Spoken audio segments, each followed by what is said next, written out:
தாய் தமிழ் உறவுகளுக்கு வணக்கம். திராவிட மாடல் தோல்வியடைந்தது. திராவிட மாடல் தோல்வியடைந்தது என்ற தலைப்பில் இந்த காணொளியை காண்கிறோம். 2021ஆம் ஆண்டு நடைபெற்ற தமிழக சட்டசபை தேர்தலில் ஸ்டாலின் வருகிறார், விடியலாட்சி தருகிறார் என்று கூறி விடிய விடிய ஓட்டு கேட்டனர், வெற்றி பெற்றனர்.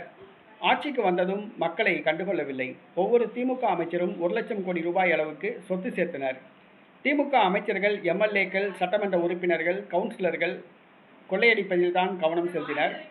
மக்கள் பிரச்சனைகளை பற்றி அவர்கள் கவனம் செலுத்தவில்லை, கண்டுகொள்ளவில்லை என்று சொல்லலாம்.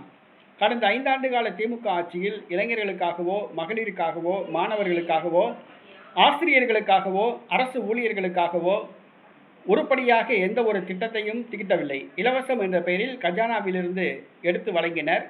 கஜானாவை காலி பண்ணினர். 10 லட்சம் கோடி ரூபாய் அளவுக்கு கடன் சுமையை சுமத்தினர். இதுதான் திராவிட மாடல் அரசு. எங்கு பார்த்தாலும் பிளாஸ்டிக் குப்பைகள், குப்பை நாற்றம், தெருபுறா குப்பை நாற்றம், சாக்கடை கழிவுகள், கொசு தொல்லை, இதுதான் பிரச்சனை. அடுத்ததாக தரமற்ற சாலைகள், குண்டும் குழியுமான சாலைகள், தெருவிளக்குகள் எரியவில்லை என பல பிரச்சனைகள். உள்ளாட்சியில் கூட நல்லாட்சி தர முடியவில்லை திமுகவால். தமிழ்நாட்டை ஆண்ட திமுக தமிழக மக்களை கண்டுகொள்ளவில்லை, தமிழக மக்களை வஞ்சித்து விட்டது. இந்த திராவிட மாடல் அரசு மக்களுக்கு இலவசங்கள் வழங்கினால் வெற்றி பெறலாம், இதுதான் திமுகவின் கொள்கை, இதுதான் திராவிட மாடல். இலவசத்தை காண்பித்து வெற்றி பெற்று விடலாம், இதுதான் திராவிட மாடல். பொங்கல் பரிசாக 3000 ரூபாய் வழங்கப்பட்டது. அடுத்ததாக 3 மாத மகளிர் உரிமை தொகை மொத்தமாக சேர்த்து 5000 ரூபாய் வழங்கப்பட்டது. அடுத்ததாக வாக்குக்கு 1500 ரூபாய் கொடுக்கப்பட்டது. நாங்கள் ஆட்சிக்கு வந்தால் 8000 ரூபாய் கூப்பன் வழங்குவோம் என்று சொல்லி போலி கூப்பன் வழங்கியது. ஆனால் மக்கள் நிராகரித்தனர். இலவசத்தை அவர்கள் திமுக மக்களுக்கு வழங்கியது, ஆனால் இலவசங்களை வாங்கி கொண்டார்கள்.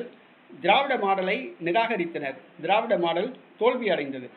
திராவிட மாடல் 2.0 என்று விளம்பரம் செய்தார்கள், ஆனால் திராவிட மாடல் தோல்வி அடைந்தது. வருங்காலத்தில் இலவசங்கள் கொடுத்து வெற்றி பெறலாம் என்ற நினைப்பு முடிவுக்கு வந்தது. ஓட்டுக்கு காசு கொடுத்தால் வெற்றி பெறலாம் என்ற நினைப்பும் முடிவுக்கு வந்தது. ஏன்னா இன்றைக்கி ஓட்டுக்கு காசு கொடுத்தாங்க, காசை வாங்கிட்டு மாற்றி போட்டாங்க, அதான் உண்மை. கிராமங்களில் கூட கிளவியை கூட விஜய்க்கு ஓட்டு போட்டாங்க.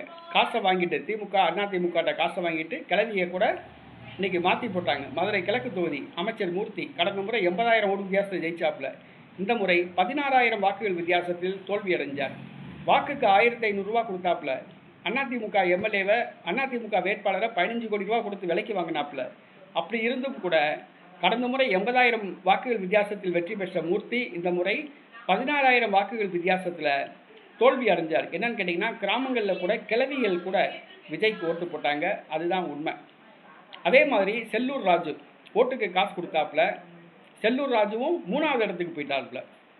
பிடிஆர் தியாகராஜன், பழனிவேல் தியாகராஜன் மதுரை மத்திய தொகுதியில் காசு கொடுக்காம ஜெயிச்ச ஒரே வேட்பாளர் நான் தான் சொல்லி கடந்த முறை மார்த்தட்டினாப்புல. இந்த முறை வாக்காளர்களுக்கு பரிசு பொருட்களை வழங்கினாப்புல, அன்பளிப்புகள் வழங்கினாரு, ஓட்டுக்கு பணம் கொடுத்தாப்புல, பிளாஸ்டிக் நாற்காலிகள்லாம் வழங்கினாரு, ஆனால் தோற்று போயிட்டாப்புல. ஆக திராவிட மாடல் தோல்வி அடைந்தது. திராவிட மாடல் என்னன்னு கேட்டிங்கன்னா, ஓட்டுக்கு காசு கொடுப்பது தான் திராவிட மாடல், இலவசங்கள் வழங்குவது தான் திராவிட மாடல். ஓட்டுக்கு காசு கொடுத்தா ஜெயிச்சிடலாம், இலவசம் கொடுத்தா ஜெயிச்சிடலாம், இதுதான் திராவிட மாடல். ஆனால் இன்றைக்கி இலவசம் வழங்கியும் திமுகவால் வெற்றி பெற முடியவில்லை, ஓட்டுக்கு பணம் கொடுத்தும் திமுகவால் வெற்றி பெற முடியவில்லை. திராவிட மாடல் தோல்வி அடைந்தது.